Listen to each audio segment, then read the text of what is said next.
雞肉滑溜，蒜片香脆，一道美味嘅家常小菜。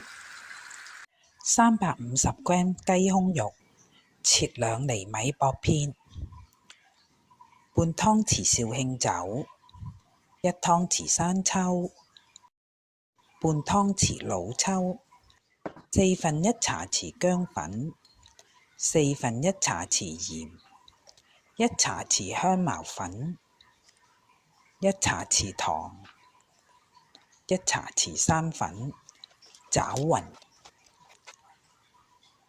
半湯匙油，再攪勻，醃30分鐘。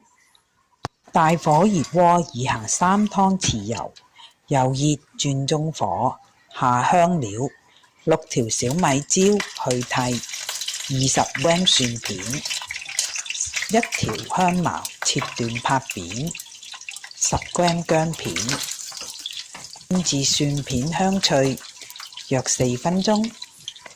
取出香料，油流鍋中，轉大火，加入醃好嘅雞片，大火兩面煎1分鐘。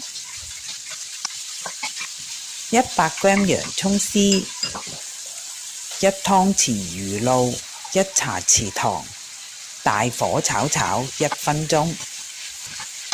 20g 新鮮9層塔葉，大火炒勻1分鐘就做好啦。